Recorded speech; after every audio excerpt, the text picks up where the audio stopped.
وسلم نے کلکم راعین وکلکم مسئول عن رعیتہ، ہر کوئی ذمہ دار ہے اور ہر کسی سے اس کی ذمہ داری کے بارے میں کل قیامت کے دن پوچھ گچھ ہوگی اور سوال ہوگا، اس سے پوچھا جائے گا کہ ہم نے تمہیں اتنی بیٹیاں دی تھی، اتنے بیٹے ہم نے تمہیں دیے تھے، ان بیٹوں کے ساتھ تم نے کیا کیا، ان بیٹیوں کو تم نے کیسے کیا۔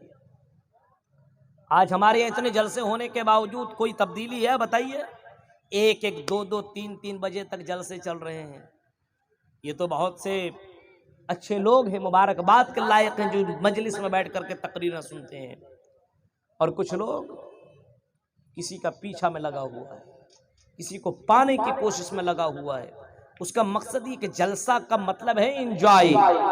میرے بھائیو، یہ جلسہ، یہاں پہ اتنی قرآن و حدیث کی باتیں ہوتی ہے، اور قرآن کی آیتیں لوگوں کی ایمان کو بدلنے کے لیے، انسان کو بدلنے کے لیے قرآن کی آیتیں پڑھی جاتی ہے، اور قرآن اتنا کہتا ہے وَإِذَا تُلِيَتْ عَلَيْهِمْ آيَاتُهُ زَادَتْهُمْ إِيمَانًا، جب اللہ کے بندوں کے سامنے قرآن کی آیتیں پڑھی جاتی ہے تو اس کا ایمان بڑھتا ہے۔ زَادَتْهُمْ إِيمَانًا، بتاؤ، دل میں ہاتھ رکھ کر کے بتاؤ فرقیہ کے لوگوں، قرآن کی آیتیں سنتے ہو تو کیا تمہارا ایمان نہیں بڑھتا ہے؟ کیا تمہارے دل کے اندر اللہ کا ڈر پیدا نہیں ہوتا ہے؟ اتنا بڑا جلسہ کرنے کے باوجود اگر تم نمازی نہ بن سکو اور تیرے اندر اگر خوف الہی نہ ہو سکے تو میرے بھائیوں، اتنے بڑے جلسے کا کیا فائدہ؟ اتنا بڑا جلسہ ہونے کے باوجود اگر تیرے سماج کے اندر لڑکیوں کے اندر پردہ نہ ہو سکے اور لڑکیاں اپنے آپ کو پردے میں رکھ نہ سکے تو میرے بھائیوں، جلسے کا کیا مطلب ہے؟ اتنا خرچہ ہونے کے باوجود جلسے کا کوئی فائدہ نظر نہیں آ رہا ہے۔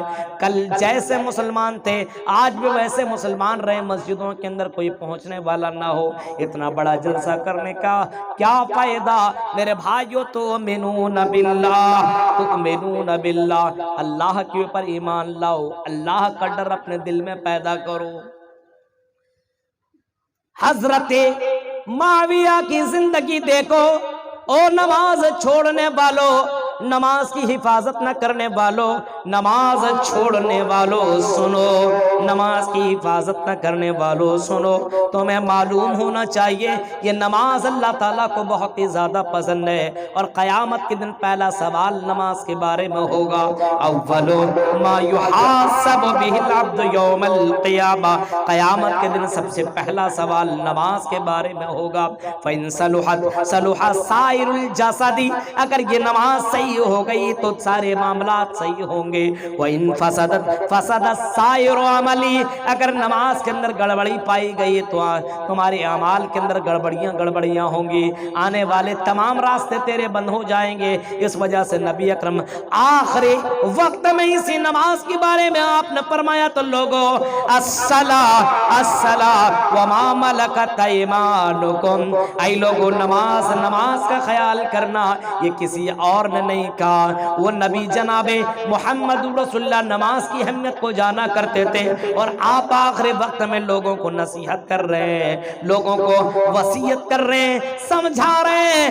اللہ کے نبی کہہ رہے ہیں لوگوں، نماز کا خیال کرنا، وما ملکت ایمانکم، اور اپنے ورکر کے ساتھ، اپنے کام کرنے والوں کے ساتھ، نوکروں کے ساتھ اچھا سلوک کرنا، اپنے ورکروں کے ساتھ اچھا سلوک کرنا۔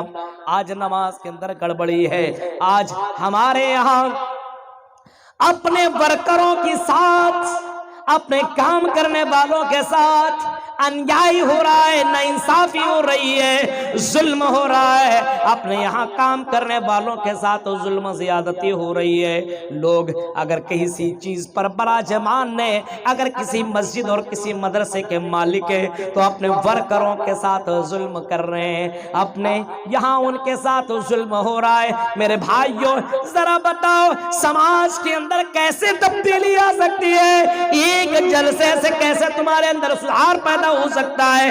آج ہمارے یہاں علماء کی خونوں کو چوسا جا رہا ہے، ہمارے یہاں علماء کے ساتھ ظلم ہو رہا ہے، اپنے یہاں اماموں کو رکھا جاتا ہے، 6,000 تنخواہ ملتی ہے، بتاؤ 6,000 میں وہ امام اپنی زندگی کیسے کاٹے؟ جب امام کے اوپر ظلم ہو تو میرے بھائی اس گھر کے اندر اور اس گاؤں کے اندر اور اس علاقے کے اندر تبدیلی کہاں سے آئے گی؟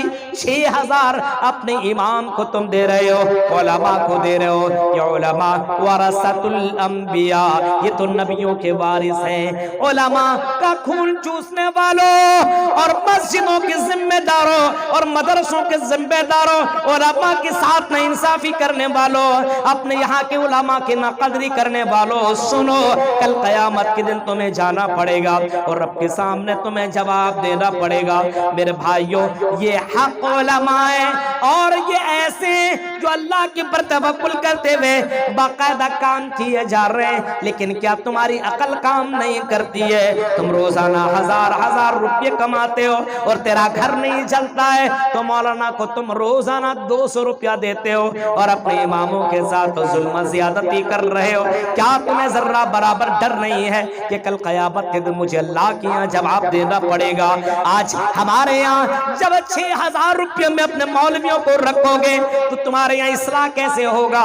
تمہارے یہاں اصلاح کیسے ہو سکتا ہے؟ میرے بھائیوں غور کرو، آج ہمارے یہاں علماء کے لیے لوگوں کے دلوں میں عزت نہیں ہے، اور آج کل وہ لڑکیاں ایسے عالموں سے شادیاں کیسے کریں؟ آج جب ان لڑکیوں سے علماء سے شادیوں کے بارے میں بات کی جاتی ہے، ان کے دل میں بیٹھتا ہے 8-10 ہزار کمانے والا ہمیں کیا کھلائے گا، ہمارے میک اپ کا سامان کہاں سے لائے گا؟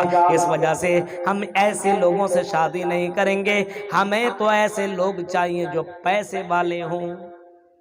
ہماری یہاں کی لڑکیوں کو دیکھیے، آج مرتد کی شکار ہو رہی نا، آج ادھر سے ادھر جو جا رہی ہے، اس کی وجہ کیا ہے؟ یہ مسلمان کے اندر ہے کیا؟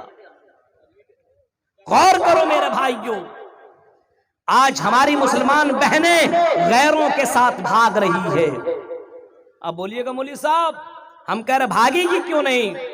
تم نے ان لڑکیوں کے لیے دیا کیا جن نوجوان کو تم دیتے، اس نوجوان کے پاس کمانے کا کوئی ذریعہ نہیں ہے۔ آج میٹرک اور انٹر کرنے کے بعد ہمارا یہ نوجوان نسل، ہماری یہ قوم ہماری یہ قوم، نوجوان قوم میرے بھائیوں عشق میں مبتلا ہے، ایک نہیں، دو نہیں، 10 گرل فرینڈ رکھ کر کے اسی میں مستم لگا ہوا ہے، لگتا سب سے بڑی عبادت کر رہا ہے، اسی چکر میں نوجوان اسی میں ڈوبی ہوئی یہ قوم۔ میرے بھائیوں ذرا تصور کیجئے اور سوچئے حالات کتنے برے ہو چکے ہیں، اور جب ایسی لڑکیوں سے شادی کرتا ہے کتنا چاہیے؟ 5 لاکھ۔ کتنا چاہیے؟ یہ گاڑی۔ کیا چاہیے؟ یہ ایسے مرد بنو کہ لڑکی کو دو، لڑکی سے لو مت، دو لڑکی کو دو، لڑکی سے لینے کا نہیں ہے، لڑکی کو دینے کا ہے۔ اور آج میں تمہیں بتاؤں سب سے بڑی دولت پوری دنیا کے اندر اگر کوئی دولت ہے تو وہ نیک عورت کی دولت ہے، سب سے بڑی دولت نیک عورت ہے۔ اگر یہ دولت تمہیں مل جائے تو دنیا کے اندر سب سے بڑی دولت تمہارے پاس ہے۔ اب ایسی نیک عورت بھی لاؤ اور دولت بھی مانگو۔ فقیر میرے بھائیو ایسی لڑکیاں کیوں کر تم سے شادی کریں؟ آج بھاگ رہی، بھاگیں گے نہیں۔ آج شادی کرنے میں ایک غریب لڑکی کو 5-5 لاکھ روپے خرچ کرنے پڑ رہے ہیں۔ اس کا باپ مان لو وہ مولوی ہے، مان لو وہ مسجدوں کا امام ہے، مان لو وہ مسجدوں کا امام ہے، 5-6 ہزار تم اس کو تنخواہ دیتے ہو۔ سوچنا، دل میں ہاتھ رکھ کر کے بتانا، 5-8 ہزار تم خرچہ دیتے ہو روزانہ، اگر اس کو روزانہ 200 روپیہ گھر میں خرچہ ہوتا ہو تو جو تم دیتے ہو وہ ختم ہو جاتا ہے، اس کے اندر کوئی سیونگ نہیں ہے، کوئی پیسہ نہیں بچتا ہے۔ جوان بیٹی ہے، بڑی ہوتی جا رہی ہے، ایسے عالموں سے پوچھو ان کے دل کے اندر کیسی کیفیت پیدا ہوتی ہے، اور ایسے عالم رات کی تاریکی میں جب کروٹیں بدلتا ہوگا، ایسی عالم جو رات کی تاریکی میں کروٹیں بدلتا ہوگا تو کیا سوچتا ہوگا؟ اے اللہ کیا عالم بننا ظلم ہے؟ کیا عالم بننا بہت بڑا پاپ ہے؟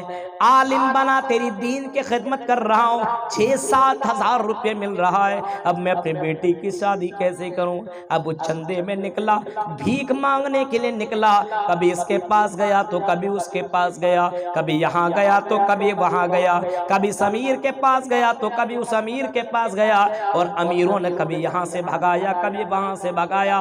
یہ باپ اپنے بیٹی کے شادی میں اتنی جگہوں کی چکر مارا، اتنی جگہوں میں دوڑا، اب لڑکی دیکھ رہی ہے کہ میرا باپ میرے لیے بھیک مانگ رہا ہے، میرا باپ میرے لیے لوگوں سے بھیک مانگ رہا ہے، وہ سوچ رہی ہے میں اپنے باپ کے لیے